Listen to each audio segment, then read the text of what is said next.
और पाकिस्तान के दरमियान फरवरी में सीज फायर हुआ है, तो उस सीज फायर में कश्मीरियों को एतमाद में नहीं लिया गया, पाकिस्तान की पॉलिटिकल पार्टीज को एतमाद में नहीं लिया गया। यहाँ तक कि पाकिस्तान का दफ्तर खारजा जो है वो भी कहता है जी कि हमें भी एतमाद में नहीं लिया गया।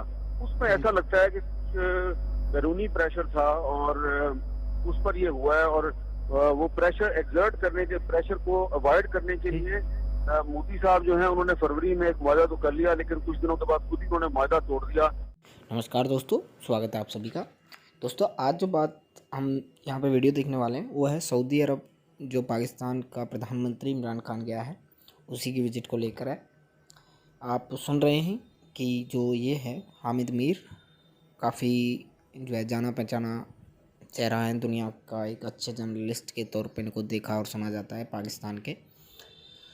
तो इन्होंने एक बात कही है कि भाई देखिए क्या हुआ था कि पाकिस्तान ने ये कहा था कि हम 370 नहीं हटेगी जब तक इंडिया से बात नहीं करेंगे, लेकिन बैकडोर चैनल्स के थ्रू पाकिस्तान बात कर रहा था। यहाँ तक कि पाकिस्तान का फॉरेन मिनिस्टर, एक फॉरेन जो ऑफिस है उस तक को ये बताया नहीं गया था कि पाकिस्तान कश्मीर पर बात कर रहा है इंडिया से।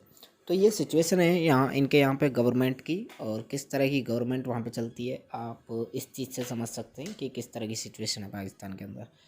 तो without wasting time let's start the video. जो इंडिया और पाकिस्तान का मामला है, इसमें भी आप जानते हैं कि एक बैक चैनल जो है वो शुरू हुआ है, तो उसमें भी सऊदी अरब ने पाकिस्तान से वादा किया कि वो कुछ किरदार अदा करेगा। और ये वो दो तीन चीजें हैं जिसकी वजह से कि पाकिस्तान और सऊदी अरब के जो ताल्लुकात हैं वो बैक ट्रैक पे आ गए, यानी कि बैक ऑन ट्रैक है। लेकिन अभी हम ये नहीं कह सकते कि इनमें वही पहले जैसी गर्मजोशी है, लेकिन एक बर्फ निकल। हम मीर साहब, अगर हम हुकूमत की बात करें, मौजूदा हुकूमत और वफाकी वज़रा की बात करें, अक्सर वो ये कहते हुए नजर आते थे कि पॉलिसी हम अब शिफ्ट कर रहे हैं, हम चीन की तरफ जा रहे हैं, और जो बिल्कुल हम अमेरिका के इत्तेहादी होने के हम एक माजी में रहे हैं, हम उससे बाहर निकल रहे हैं, हम नई खारजा पॉलिसी तरतीब दे रहे हैं। तो इस लिहाज से तो लगता है कि हम वापस उसी खारजा पॉलिसी के ट्रैक पे चले गए हैं। जी देखें, ये मुझे तो मैं इससे इत्तेफाक नहीं करता। इसकी वजह ये है कि आप देखें कि पाकिस्तान जो है वो मलेशिया में जो एक कॉन्फ्रेंस हो रही थी, पाकिस्तान ने पहले उसमें पार्टिसिपेशन का इंडिया दिया, वादा किया, फिर पाकिस्तान जो है वो बैकआउट कर गया। इसके अलावा पाकिस्तान जो है, ये दुरुस्त है कि पाकिस्तान पे प्रेशर था कि सऊदी के इसराइल को तस्लीम किया जाए, लेकिन पाकिस्तान ने इसराइल को तस्लीम नहीं किया। लेकिन दूसरी तरफ आप देखें ना कि जो इंडिया और पाकिस्तान के दरमियान फरवरी में सीज फायर हुआ है, तो उस सीज फायर में कश्मीरियों को एतमाद में नहीं लिया गया, पाकिस्तान की पॉलिटिकल पार्टीज को एतमाद में नहीं लिया गया। यहाँ तक कि पाकिस्तान का दफ्तर खारजा जो है वो भी कहता है जी कि हमें भी एतमाद में नहीं लिया गया। उसमें ऐसा लगता है कि कुछ बैरूनी प्रेशर था और उस पर ये हुआ है, और वो प्रेशर एक्सर्ट करने के, प्रेशर को अवॉइड करने के लिए मोदी साहब जो है उन्होंने फरवरी में एक वादा तो कर लिया, लेकिन कुछ दिनों के बाद खुद ही उन्होंने वादा तोड़ दिया। और फिर आप ये देखें कि जो वहां पर कुछ दिन पहले हुर्रियत कश्मीर के रहनुमा जनाब मोहम्मद अशरफ शहराई साहब की जो एक हिरासत में उनकी शहादत हुई है, तो उससे भी कश्मीरियों में बड़ी बेचैनी और बददिली फैली हुई है। तो मैं ये समझता हूँ कि ये जो एक बैरूनी दबाव पर पाकिस्तान ने इंडिया के साथ एंगेजमेंट की थी, और जो अपना एक मौकफ था 5 अगस्त 2019 के मामले पे कि जब तक 370 खत्म नहीं होता हम इंडिया के साथ मुज़ाकरात नहीं करेंगे, तो पाकिस्तान ने उस अपने मौकफ से रूगर्दानी की, तो उसका अब फायदा हिंदुस्तान उठाएगा। और मेरी इतलात के मुताबिक हिंदुस्तान जो है वो अपनी डबल गेम के जरिए पाकिस्तान और कश्मीरी क़यादत के दरमियान गलतफहमियां कायम करने में कामयाब हो सका है, और ये इसलिए हुआ है कि पाकिस्तान ने बैरूनी दबाव पर हिंदुस्तान के साथ बैकडोर चैनल से एंगेजमेंट। हम मीर साहब, अगर हम पाक सऊदीया तल्लुकात की बात करें, जिस सीनियर जो है सऊदी हुकाम से आपकी बात भी हुई, क्या अब हम समझें कि मुस्तकबिल में ये ताल्लुकात ऐसे ही आगे बढ़ेंगे? इन्वेस्टमेंट की बात की जा रही है, मुआहदे हो रहे हैं, फिर मोहम्मद बिन सलमान जो वहाँ के वली अहद हैं वो पाकिस्तान आने के बारे में भी हामी भर चुके हैं कि पाकिस्तान का दौरा करेंगे।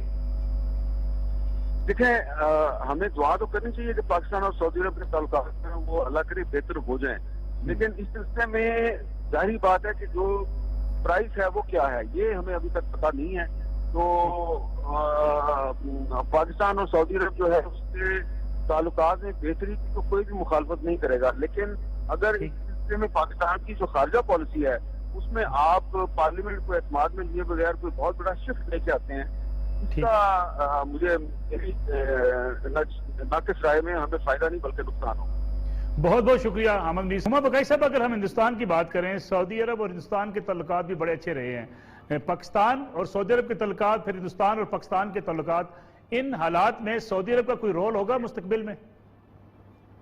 मेरा ख्याल है सऊदी अरब का जी ऑलरेडी रोल है, क्योंकि यूएई के जो एम्बेसडर थे उन्होंने तो वाशिंगटन में बिल्कुल साफ खुले बंदों, जॉन हॉपकिंस यूनिवर्सिटी में एक सेमिनार से खिताब करते हुए कहा कि हमने बहुत अहम किरदार अदा किया है कश्मीर के ऊपर टेंशंस को डी एस्केलेट करने में और 2 न्यूक्लियर वेपन पावर्स को डायलॉग टेबल पे लाने के लिए। इस बात का उन्होंने बिल्कुल साफ इदराक किया, ना इंडिया ने डिनाई किया ना हमने डिनाई किया।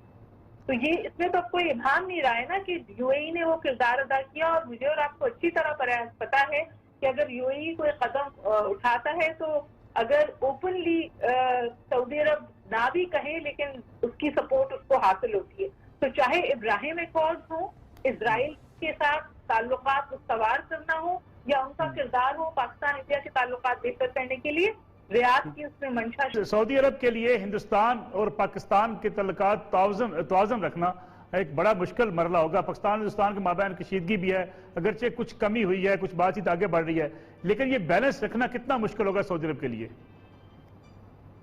डेफिनेटली ये हमेशा से बहुत मुश्किल रहा है, क्योंकि ज़ाहिर है दोनों तरफा ताल्लुकात जो है इनको मुस्तहकम रखना सऊदी अरबिया ने बड़ी कामयाबी से अब तक तो बैलेंस किया है दोनों ममालिक में। और अब जो हालात हैं उसमें आप किसी से लड़ कर रह नहीं सकते। पाकिस्तान भी बहुत सारे ऐसे ममालिक के साथ शाना बशाना है जहाँ शायद सऊदी अरबिया के लिए थोड़ी सी इनसिक्योरिटी पैदा हो। इसी तरह जो इंडिया से ताल्लुकात है उसमें तिजारत के ज़मन में जहाँ जहाँ सऊदी अरबिया को ज़रूरत है वहाँ सरमायाकारी की गई है। तो अब तक जिस तरह से अच्छी तरह सब कुछ काबू में रखा जा रहा है, मुझे उम्मीद है कि वली अहद मोहम्मद बिन सलमान की क़यादत में आइंदा भी इस चीज़ को इसी तरह से कंट्रोल रखा जाएगा। नमस्कार दोस्तों, वीडियो आपने देख ही लिया है। दोस्तों एक चीज़ यहाँ से अब आप समझ सकते हैं कि ये जो दोनों तीनों इनके पैनलिस्ट हैं, इसके एंकर के, इन सब ने एक चीज़ तो क्लियर कर दी है कि भाई देखिए, इंडिया के ऊपर अगर पाकिस्तान को तवज्जो दे सऊदी अरब, ऐसा नहीं हो सकता है। पाकिस्तान के साथ काफ़ी टाइम तक उसके संबंध रहे हैं, लेकिन जब यमन वॉर में सऊदी अरब ने पाकिस्तान का साथ मांगा था तो जो पाकिस्तान ने मना कर दिया था। अब इंडिया के साथ इकोनॉमिक टाइज होने की वजह से सऊदी अरब कभी भी इंडिया से अपने रिश्ते ख़राब नहीं करेगा, और वो ना ही ये चाहेगा कि पाकिस्तान की वजह से उसके रिश्ते इंडिया से ख़राब हों। तो इंडिया से वो अपने रिलेशन रखना चाहेगा, और पाकिस्तान को अगर सऊदी अरब से रिलेशन रखने हैं तो सऊदी अरब की जो टर्म एंड कंडीशन होंगी उसी के ऊपर रखने पड़ेंगे। और इनको बस आप समझते हैं कि इस्तेमाल ही किया जाएगा सऊदी अरब के द्वारा, क्योंकि ये लोग इसीलिए शायद हैं दुनिया में ताकि बहुत सारे देश इनको इस्तेमाल कर सकें, जैसे चीन कर रहा है, अमेरिका ने किया था, और अब सऊदी अरब भी करेगा। तो देखते हैं क्या होता है आगे। मिलते हैं अगले वीडियो में। Thank you.